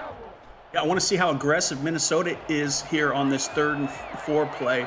They're probably going to wind up throwing it. I think they may wind up running it, but let's see if they get aggressive and send an extra man in. They're not. Cochran dumps it short, but Ron Haynes falls over, and that ends the drive. That was not what they were looking for. Jason Clay in the area, and Marcus Agrippa, the most interesting man in the stadium, will punt for his 7th time. It seems like on every short pattern they throw to on Florida that the defense for Minnesota has 2, maybe 3 defenders just waiting there to stop them. On the return of the 25, it'll be a 1st and 10 for the legend. We mentioned on SFL this week that the Week 15 schedule has been finalized and released. You can check it out on simfl.net. These Minnesota Legend will play Saturday night at 9:15 against Chicago, just trying to take care of business. Florida hosts Atlanta at Sunday 6:30. The scenario show will be after the Minnesota-Chicago game. You're looking at about, what would that be? About midnight Eastern when that all gets going, or maybe 11 p.m. Eastern, somewhere around there when our staff has gotten something to eat and we've cleared down from the Saturday night festivities. We will have our scenario show. And then, Charles, on Monday night, we finish the season with Mexico City, the surprise darling of the SFL at 9-2, coming out of nowhere. Didn't make the playoffs last season as Isaac Knox gets moved forwards for 1st down. But Mexico City going to Nashville to take on the Tempo, who are sliding a little bit down the standings. A playoff trip not guaranteed. They need a big win at home. Yeah, I love those games where you got one team or both teams that got to fight for it to stay in, and looking forward to see what Nashville puts out there for their playbook to try and get them deep in the playoffs. By the way, how was your Monte Cristo at halftime? Oh, it took a while. I had to get the grease heated up, and Hart picks up 3. I thought I was out of powdered sugar, but I found some. You know, I really like what Minnesota's doing here on this drive, Charles. They've really gone sort of back to the ground game. They were pretty much 50-50 run pass before this drive started, but they're trying to hammer Florida into submission. Yeah, when you're up by 21, you've got the luxury of leaning on your star running backs. Caesar Ackerman goes in motion, and then Colin Hart is able to get, a very difficult 5, 3rd and 2. Yeah, I thought he was going to get brought down, before a gain. Was able to look like maybe a stiff arm there, hard to tell. Was able to make that adjustment, slide inside and get that extra yard to get that third and 2. Excuse me. God, that didn't come out well. 3:22 to go in the third quarter. At least you didn't Looney Tunes it. Isaac Knox not going to get the first down. 4th and 2. Andrew Francis has been the MVP of Florida's defense tonight, now with 9 tackles. Yeah, he's been shutting it down off the edge there, and that's the money play there for Colin Hart and Isaac Knox. But when you've got a defender like Carroll there, it's going to be hard to run by him. Well, the Florida defense has certainly come out in the third quarter and played their heart out, but now Florida's offense has to respond. Tarantino gets it up to the 21-yard line, and I just, you wonder what else they have in the bag here. Their leading receivers, Giffus with 33 yards. Stephen Bush doesn't even have a catch. As long as they, I would recommend they take those rollout plays and put them in the circular file, and because the defensive ends for Minnesota, they are asking for them to run a rollout. 1st and 10 of the 21. We thought they were going to get a touchdown there. A rollout. I was a little distracted. Charles said something. I was a little distracted, admittingly. Ron Cochran looks like he's gone to the Chris Curtis School of Skincare recently. I don't know. I don't know what's going on with Ryan. He needs some sun. Did he get that school opened? I know there was a lot of questions around that. 2nd and 9, and I think the funding was a little rough. Kason picks up 2. Oh. 3rd and 7. This is crazy, Charles. Florida is averaging 2.2 yards per play. Defense is just playing out of their minds tonight. 3rd and 7 with 2 minutes to go. Can Minnesota once again get a stop? Here we go. Oh, wow. Cochran just airmailed that. They are 3 of 11 on 3rd down. Ron Cochran and Greg McDonaldson are having words. They are all out of sorts tonight. Marcus Agrippa now has more punts than Florida has points. Yeah, definitely. And the worst situation is getting the ball back in Minnesota's hands. I mean, they can eat the rest of the clock out here for a quarter. Now Florida's going to have to pretty much abandon their run game in the fourth quarter if they want to win this. From the 36-yard line, Minson gets up to the 41. Hey, Minnesota will punt all night with Florida here in the second half if that's what they want to do. I know the over-bettors are sitting there going, you got to be kidding me. Please, somebody just get something. I mean, there hasn't been a ton of mistakes tonight on either side, so Florida's probably might have, looking at the score, you might have think that they've made some mistakes, but so far it's been pretty clean, just not able to move the ball. 1st and 10 of the 41. Reno pump fakes. What a play by the oh, it's intercepted. Oh my goodness. Picked up by Evan Carroll. 1st down to the Minnesota 39 after I thought the offensive line had made another sensational play. Carroll saves the Storm. Oh, wow. And the now we can say it. Interception. That finally was going to happen. It's rare for either of these teams, the defenses, to let that go for so long, but it was only a matter of time, and Carroll was the one that read that play, thought it was going to turn out to be a spectacular play, but man, you can't fool Carroll when it comes to those that deep coverage. These two teams are top 10 in fewest turnovers this season. They're also top 10 in turnover differential. Florida the better at +9, now +10 this season. Now dump off to Beletsky. Gets 9, his best completion of the night. You see what I mean? Right after that interception, They come out and run a screen pass for I think the only positive yardage all night. He had previously just 6 yards on 4 catches. Now 2nd down and 1 at the Minnesota 29-yard line. Handoff, Comisac gets the first down despite being chased down by Mark Mello. Florida can make it a 14-point game heading into the fourth if they hurry. Yeah, and it looks like they've got a little momentum out there. The popular M word. But after that turnover, man, they've got to be fired up. Handoff, Boletsky around the side, and Adrian Blaine with just an arm puts Boletsky in the dirt. That hurts. Boletsky got right up. I mean, that's what pros do, but man, that's got to be hurting him. 2nd and 5. Line stunts and splits the middle. Stephen Blau, they're bringing pressure right off that strong side, and Comisac had nowhere to go. What a play call. They had 5 defenders in that area to bring him down. It was a nice read. It looks like they made an adjustment before the snap, and like I said, 5 players are ready to shut that down. 3rd and 4. Florida is 3 for 11 on 3rd down tonight. This season, they are 7th best in the SFL on 3rd down. It has not been their night. Florida hanging around, trying to get a score and make it a 2-score game. We'll be right back. The Simulation Football League is intended for the private use of our audience. Any rebroadcast, retransmission, or account of the game without the express written consent of the league office is prohibited. 3rd down and 4 for Florida. Charles Doherty, Cameron Irvine, Mark Mello, Jermaine Smith, Tyler Falk, and Chris Curtis with you, our Monday night crew tonight as Ron Cochran drops to pass, fires, and it's dropped by Tarantino. He had him. Oh, he had it. Oh, that's unfortunate. It looked like it hit both his hands too, but I mean, it was tough. Had a defender on him ready to drop the hammer, but man, you got to make those catches.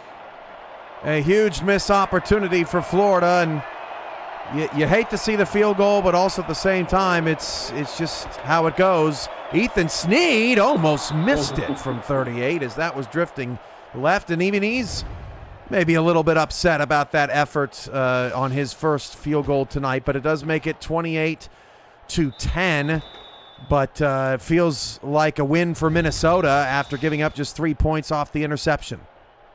Walking away with 3 is okay. Still, they're going to have to, put their foot on the gas when they get the ball back. Apparently, Curtis's school offers night classes. It does. Man. Wow.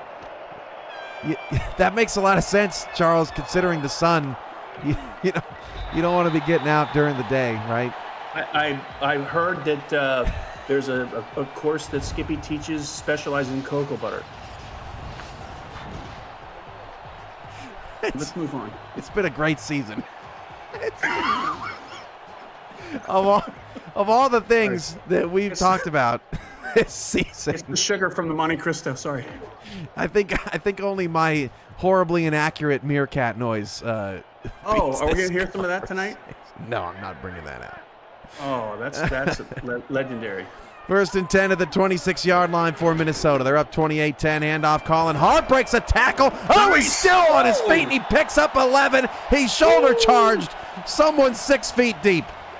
That right there is a snapshot of Colin Hart tonight. That run right there. Good blocking by the offensive line to get him through the gap, and then was able to power through on his own with this just pure athleticism. And that was Jay Taylor again with another big block down the field. And Florida is challenging this. This feels like an angry challenge, Charles. I don't really see what Coach Vandelay's seeing here.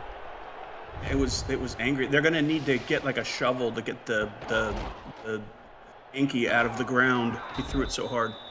Wow, Taylor actually kind of pulls down that. I think he got it. I think he did too. Yeah.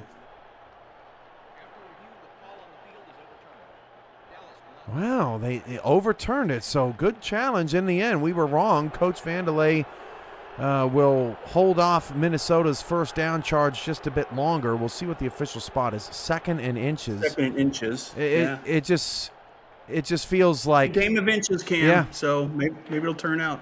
Hey, Florida's done great against Minnesota on short yardage situations tonight, so I understand why they are looking at that. Second and short. Minnesota will try to make it irrelevant, and Colin Hart cannot get there. A stop on a spinning top there makes it 3rd and 1. I think Toella was the one who started it off. I didn't get to see the linebacker that finished it up, but man, that was a 1-2 punch by Florida. So now 3rd down and 1. Can Florida get the stop? This is Isaac Knox. He just did get it. And that's why, Charles, you challenge those type of things, because you just never know. If they would have gotten off the field because of that challenge, it would have changed the game. Yeah, and the great thing about the backfield of Minnesota is you bring in Knox, and not one player on the field, not one fan in the stands is worried that Knox isn't going to execute. Hand off on a little trap to Hart as Reno turns around and hands it off, a pickup of 4. I feel bad for Reno because that interception took incentive money away from him. He was having an incredible night. You know, Charles, he does not have a passing yard in the second half. No. Still up 18. We still have one of the better games of the season so far. Hand off Knox. Got 1. And maybe he can get his first passing yards of the night on this play. His only throw of the half was that pick. Wow. Yeah, the Florida is going to be aggressive on this one, so get rid of the ball quickly. And if you don't see it, throw it down or out of bounds. Reno to pass, takes off and runs, 1st down, and doesn't slide, is just feeling it right now. He immediately saw the lane. Yeah, that was great. I mean, that's smart. I mean, like I said, they were aggressive. They were covered downfield, didn't have any options, and before he got sacked, he just saw an opening, was able to power through and get a really good gain and a 1st down. And more importantly, eat some time off the clock. 28 yards on the ground matches Boletsky's 28 yards on the ground. Handoff to Hart, finds a lane. Colin Hart, 8 yards on the pickup. They're just deadly on that 3 wide receiver, running at that 3 wide receiver set. It's basically one-on-one block, and then, whoever can catch up to Hart has to bring him down before he gets 8 yards. Dang it, man. Derek Meerkat with a $2 super chat. Cam, give us I think it's us, a Meerkat meow. No, it's not us. It says Cam, not Charles. Cam. Well, no, I thought it said Charles. Anyway, the problem is, Charles, is I can't remember what the actual sound is, so I'm just going to sound dumb again. Just try. You got to, use your artistic license. It's not too Herculean. Is that? Not even close. Oh my gosh. I couldn't remember. Get the $2 back. Oh, Reno is picked again by Evan Carroll, single-handedly keeping Florida in this game. Oh my gosh, you and I were flapping our gums, and Florida had a great defensive play there, and like you said, Carroll, right? Don't throw in Carroll's direction. That's what I've learned tonight. You got to work on that one, Cam. That was bad.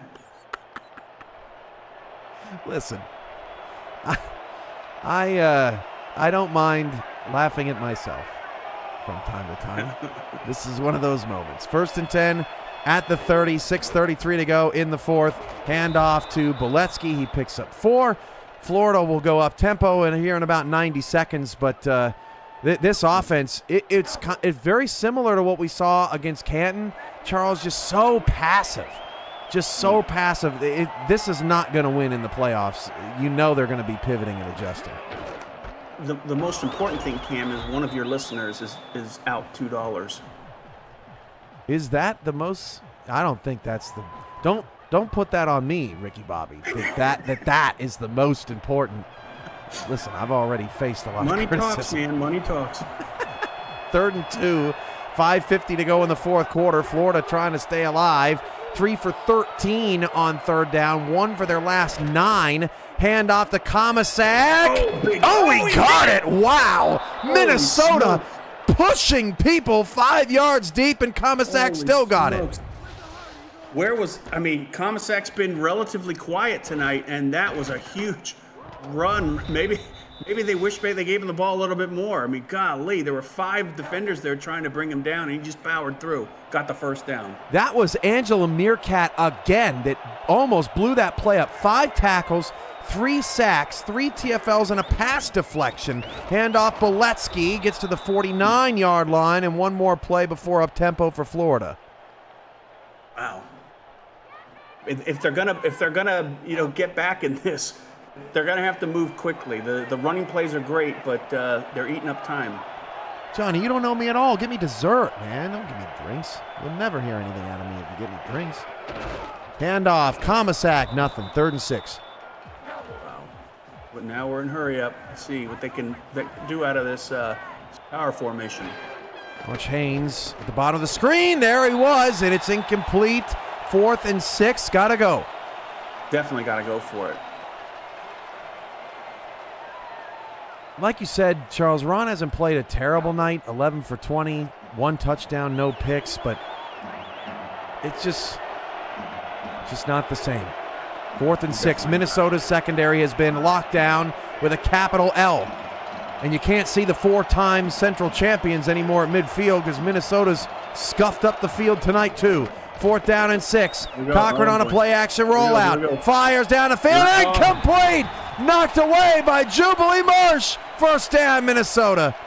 Yep, that might be, a little bit of the nail in the coffin, but we'll see. The thing, to your point, Cam, from an offensive playbook standpoint, not taking anything away from Minnesota, but it didn't look like the playbook of Florida was too aggressive downfield. Didn't see a lot of deep routes. Saw a lot of short routes, swings, out routes. Not a lot deep. 4:38 to go in the 4th. Minnesota, just like Canton, is going to win the battle. The question is, when we get to the postseason, can they win the war? Ackerman and France off the left side, handoff to Hart, and Hart is smashed by Tobin. We have him for his 16th tackle, 2nd and 9. They're at the I'm going to say it, and they're going to do completely opposite, but they can just run it out and punt it if they have to. And, I think that's conservative is the way to go at this point. 4:13 left. It's just crazy. Reno, 225 passing yards in the first half, was so sensational, and has actually played a pretty horrible second half, if you don't count the fact that he's been handing the ball off to Colin Hart, and his defense has been picking it up. The run game has been great as well. It's all working for Minnesota. If I just look at his line right now, his stats line, I'd say he'd have a pretty decent game. And without looking at his performance in the first half and the second half, that first half was he was just playing out of this world. How about this stat for Florida? They have it's 3rd and 4 here. Let's see if Minnesota can pick it up. Reno running the play down, hands it off, and nothing there, so they'll punt. Florida has 8 punts. 8 punts and 6 first downs. Wow. That's a stunner. It is a stunner. Ashley Jackson. Go ahead, sorry. Ashley Jackson's in the chat. I'll be on her show on Thursday to talk about this season, the upcoming playoffs, and what's to come in the SFL. So stay tuned for that and more. Me and Ashley can talk for hours, and we're here to bring it all to you. If you have questions for me or for her or anybody else, just shoot her a message, and I'll answer them on the show. I'm sending to Ashley for you. Yeah, what's that? You just going to send it to Ashley? I can't tell you, but they're interesting ones. Oh, okay. Oh, yeah. Are you just going to waste our time? Be ready. 2:46 to go in the 4th quarter. Florida's got the ball on their own 10-yard line. They got to go 90 yards. Ron Cochran gets 2 right there, and Giffus gets the next 4 to set up a 2nd and 4. Again, seen a lot of those short swing and out routes by Florida tonight, and right now I think Minnesota's giving them a little cushion. 2:42 remaining. Minnesota just playing out the stretch here, but they're going to improve to 9-2. That will tie them with the Mexico City Aztecs. Just a half game behind Canton. Canton has a bye. Minnesota's strength of victory is going to surge as that pass is incomplete. It was already 459 coming into the night, nearly 100 points better than Mexico City. That's going to get even higher. So Minnesota is in a pretty good position right now, looking at their common games with Mexico City. Minnesota loses that battle 4-0 to 3-1. That pass is also incomplete, so Florida will go for it. So if Minnesota wins, it is Mexico City that is in your second position heading into next week. And we're looking at the least amount of yards for Cochran all season tonight. His lowest was 87 in week 2 against DC. And what does he have, like 78, 80? Yep. 4th down and 4. Cochran, again, play action rollout on 4th down. Fires, incomplete. Same story, different chapter. Yeah, I mean, I think Art's one of the best coaches in the league. He's going to know what kind of adjustments he needs to make for next game and what plays he needs to take out.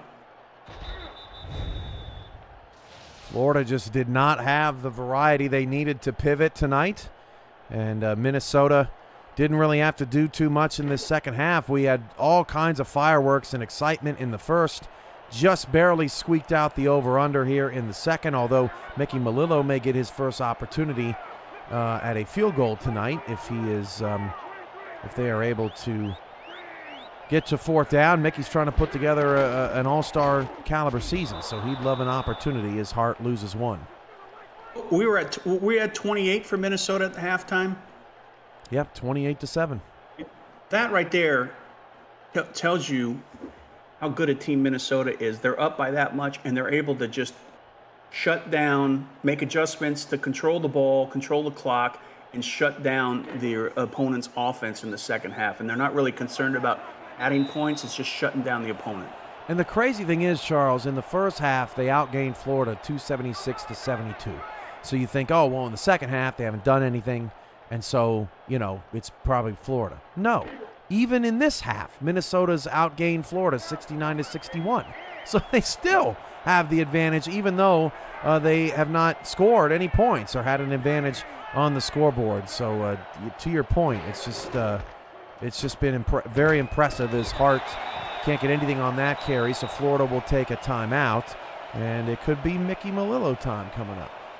Yeah, definitely. I mean, when you look at Hart's numbers for tonight, he had a ton. He's getting close to 30 attempts. Not a ton of yards, but he got positive yards when he needed it to keep the drives alive. And, it's not going to show in the stat book, but, he was one of the key players in that offense. Hand off Hart and stopped. Now Mickey gets his chance. I will say, Charles, I'm not necessarily a part of the all-star analytics, although, we look over things in finality. But what's going to hurt Mickey is the 3 misses. He's 20 for 23 this season, does not have a 50-yard kick to his resume. But he does have the 5th most made field goals in the SFL this season. He can add on to that right here. Mickey Melillo's kick is good, and you see what I did there, Charles? I reverse jinxed him by talking about his misses, and he put it through. I mean, to his credit, it's incredibly difficult to kick a field goal with that fur suit on. As we saw at convention, it is very difficult for anyone to kick a field goal. In fact, kicking shoe. Here's an SFL trivia question, Charles. Do you know who made the field goal after the flag football game as everyone was attempting to make a field goal? For crying out loud. I would say Killian. No, Brett Killian's back would never allow him to make a field goal. No, it's Joshua Durr who put it through. I never would have got that. Yep. For I just had to go for somebody on my squad. I think he was the only Vancouver guy. Poor that was Brett. out Hey, there. Brett claims that the chiropractor's fixed his back, so we're we're hoping he'll be healthy for the 2025 tournament in Baltimore, but if he's not, just, it's an excuse. I mean, see, there you go. It's vinegar and sugar all in one sentence. Ron Cochran running for his life, and he literally just throws it out of bounds. That is the definition of what Minnesota has put Ron Cochran into tonight. I mean, just a shell of his former self, a very good self this season. I mean, I've said, all night, the Minnesota line, when you got 4 defensive linemen that can put pressure on without any blitz, I mean, you're pretty set on offense, I think. 2nd and 10, that pass is incomplete. Looking for Tarantino. That's Johnny Bravo with the knockaway. At this point, Cam, I would not do a rollout. Those defensive ends, I think, are starting to smell a little blood. We won't see it here because they're in. Ron Cochran is 1 of his last 10. He was 11 for 17 in this game. Cochran back to pass. He dumps it off on a check down to Boletsky. A little bit of screen. He is short, so they'll have another 4th down attempt. And we're not seeing a lot of heat by Minnesota. Looks like they're sitting back in deep coverage, just trying to keep them from getting those deep gains. Florida this season, 6th in the SFL in 4th down conversions. They are 0 for 2 tonight. Minute and a half to go. 31-10. Minnesota. Cochran back to pass. It is incomplete. Unbelievable. Derek Meerkat. You got to do another one, Cam. You have to. Earn those $2.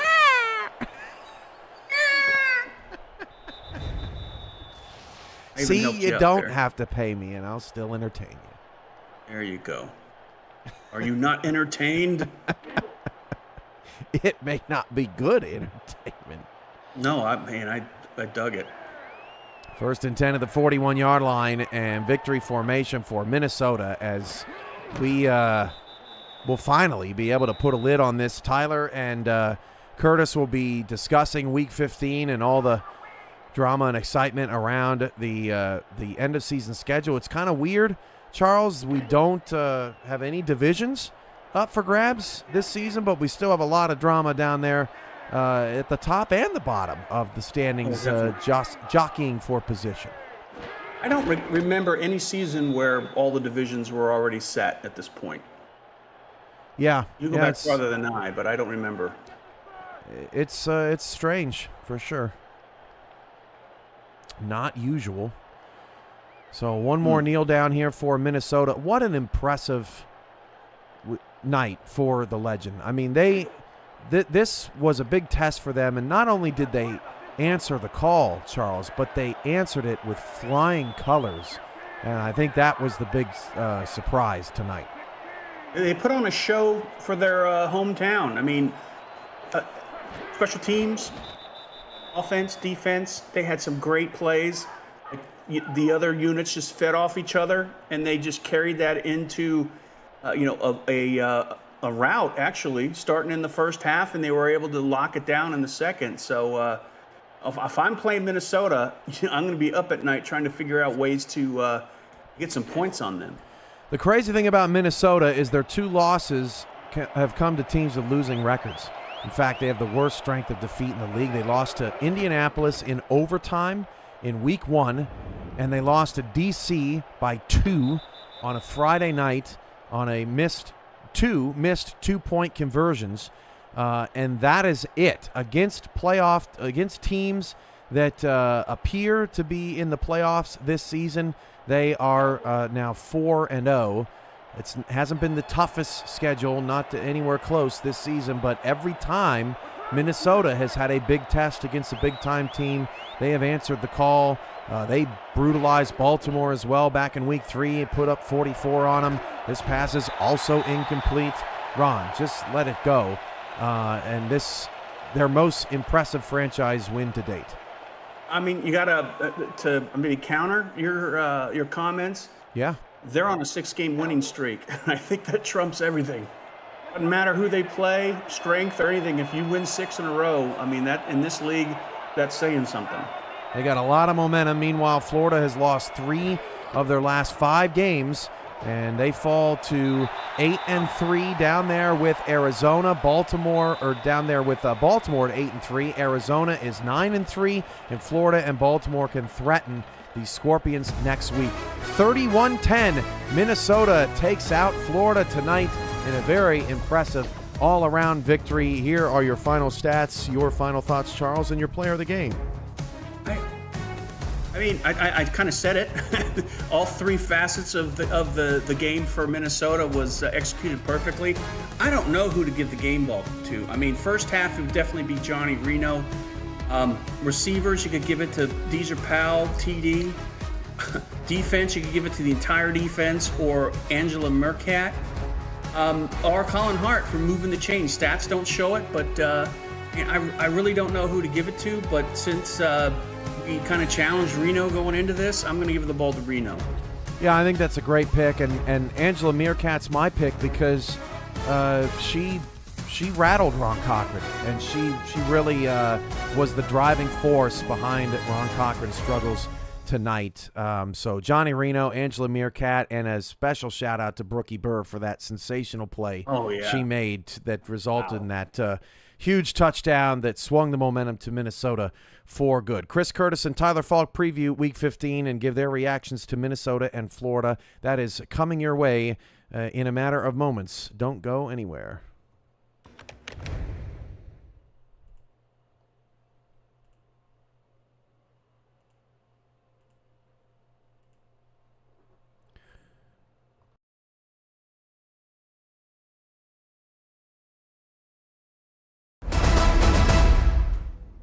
With that, we put a bow on Week 14 with an emphatic 31-10 win from Minnesota over the Florida Storm. And a rare role reversal, Tyler. The Sasquatches hunted the humans. They did. For the first time in franchise history, Minnesota get one over Florida after losing two on the road in Fort Lauderdale. They come away with a very impressive win, and they made Florida. They took the wind out of the hurricane, out of the storm, literally. It went from a team that looked at, like in the playoffs, in the championship last two seasons, looked like a Cat 5 hurricane, made them merely a dust storm. And by dust storm, I mean one of those little dust tornadoes you see in trailer parks. Like, not even a Cat, not even an F1, just one of those like, oh, I can just walk right through on the playground. Be no big deal, because that's exactly what Minnesota did. It was embarrassing for Florida, and I know you're probably going to see Minnesota in the playoffs, but this was shocking. This was absolutely shocking. Yes, the defense played a little bit better and held Minnesota to 3 points, but your offense was only held to 3 points themselves. So if this is the type of offense that Minnesota now is ahead of you, you could be potentially playing here in Minnesota in the playoffs now with this loss. And I don't know if that was fully in the game plan or what, but something happened. Something did not go right in the game planning department for Florida today. Minnesota took full advantage, and another win could well and truly see them be number 1 seed potentially, and that would be extravagantly amazing for the Legend. Yeah, absolutely. I mean, this is a team that has been on the steady climb for a couple seasons now, and are really showing what they can do when the spotlight is on them. And their Sasquatches running around sounding like meerkats the entire time. So not sure if that was a meerkat, but you can take your judgments and better than my impression, and put them in chat. So, what's that? Better than my impression. Anyway, all right. So like I said, let's put a bow on Week 14. A lot of really good scenarios have put themselves into play going into Week 15. And Charles talked about it during the game. All of the divisions are wrapped up, so there's no drama there. We have drama at the top of the table as far as the seeding goes for bye weeks, and we have drama near the bottom for the wild card scenarios, who gets in, who is out. So this is we're going to kind of give a broad look and do what we usually do, go into Week 15, talk about the games that are notable to us.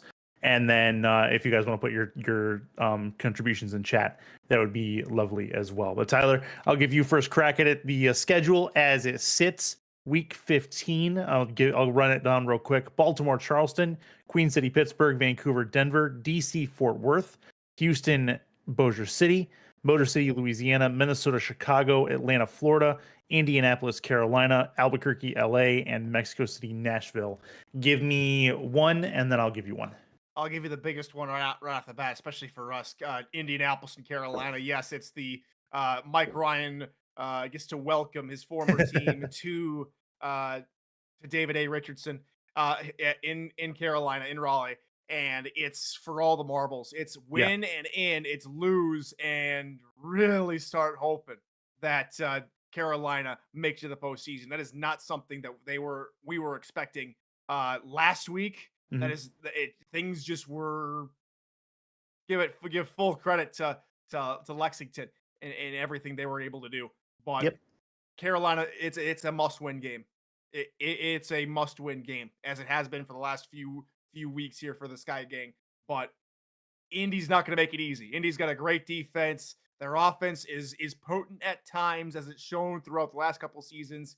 This is going to be a massive game for Carolina, and one to get a little bit of hope going into next season for Indianapolis.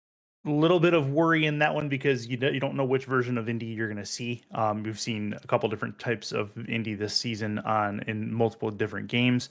But Carolina, yes, their SOV so far this season puts them in an echelon that if they get to 7-5, chances are good that they are in above a lot of others who have lesser SOVs, with the wins over Florida, with the win over Baltimore, and then Charleston. Charleston, too, I'm looking at in the top of the table. Baltimore and Charleston going to do battle. Charleston has a chance to really solidify their wild card standing. They're in a good spot right now, but a loss could potentially hurt them. Baltimore trying to put themselves in the upper echelon into the top 4, if at all possible. They need a win on the road in South Carolina to get that done. That's a game that I'm looking at. Tyler, give me your second game. Second game is going to be a prove it game for me, and that's the DC game versus Fort Worth. Fort Worth, prove it again, as you've done quite often when I say prove it, to play to your style of football, play up to your competition, play hard and win. For DC, prove it that you're not just a wishy-washy team that only plays when they're win at all the times, but when you're winning. Make sure you win this game, because you have to win to even have a outside shot at the playoffs. This to me is going to prove a lot of people why each team is the way they are. If Fort Worth wins, it proves that Fort Worth is the type of team that should always be here. If DC wins, it proves that they're not going to overlook anybody or play down to anybody or think that they're always going to win a game, but that they know and can win a crucial game when they need to. Okay, fair enough. I'll go in for my second one. I'm going to go Mexico City, Nashville. The game again between Mexico City, who is trying to put themselves in the top 2 at the top of the table, and then Nashville, the upstart tempo, have some things to prove at home in Music City. They could really get a signature win to end the season and put themselves well within wild card range, as they are already, but they could be in a better spot with a win against a team like Mexico City. Their SOV would go through the roof. That is one where both teams have something to fight for. There should be a fun one. Give me your third and final. Here's my third one that's maybe not on a whole lot of people's radar, but it's Albuquerque against Los Angeles. Albuquerque has a shot to have the most wins for an expansion franchise in their inaugural season. It probably going all the way back to when Baltimore had their inaugural season back in season 10. And for an 8-win expansion team would speak volumes, especially with how much folks were talking about at the beginning of the season. Oh, they dissected Atlanta. Atlanta shouldn't be anywhere near. Atlanta's in the postseason picture. Albuquerque, they haven't had a draft. They're doing not a whole lot. A win to get them at 8-4. They've done it all season long. They've proven the doubters wrong. But an 8th win shuts them up for the rest of the year and for many seasons to come. It proves why this ownership group for Albuquerque deserved to get the Adams from the SFLM to the SFL proper, a win versus LA. Meanwhile, LA looking to go to their 5th win would be a very massive statement for them in terms of, like I said at the halftime, continuing the progression, continuing the hope, and instilling Yes. their core. Moving forward for LA, that is the goal. Absolutely, win against Albuquerque would do that. My third and final, as of right now, should be Florida Atlanta. Florida coming off of a game like this, they are going to be mad. Mighty is not a happy man right now. I can almost guarantee you that. And then he goes up against an Atlanta team. Atlanta needs to go in and get a win. I'm not going to say they're going to get knocked out if they lose, but when you look at the playoff picture the way it is, they're not exactly in the upper echelon of where the teams are in the wild card picture. So a loss definitely hurts them and could potentially knock them out if they're not careful. That said, Florida coming through, Mighty is going to have a chip on his shoulder and be extra motivated to end the season with a win. Ron Cochran and company, I think, are going to take this hit on the chin, and they're in Fort Lauderdale. That is something to say as well. They play very well in front of their home fans. Last time they were on the Monday Night Spectacular, they had a 9-minute drive to take up most of the fourth quarter to beat DC. So you and I remember that one very well. So watch for a very motivated Florida Storm going up against Atlanta. Atlanta, I think, may be in for a bit of a hurt if they're not careful. But they do have the pieces, Atlanta does, to counteract that. So that should be a fun one to watch as well. But there are a ton of different scenarios that could still play out, and we will break down all of them here at the SFL. The SFL Playoff Scenarios show immediately follows the Saturday night games. That happens at about midnight Eastern. So that's something to keep in mind. I believe Minnesota-Chicago is the game that precedes that. And we'll have the full game schedule out for you this week, probably the next 24, 48 hours. So you can plan ahead and watch your game and watch your scenario as it sits. But that is it for us here at the SFL for week 14. For Charles Doherty and Cameron Irvine, I am Chris Curtis, and that's Tyler Falk over there. We'll see you guys for a hype and powerful week 15 in the SFL in just a few days' time. Thanks for watching. Have a good week.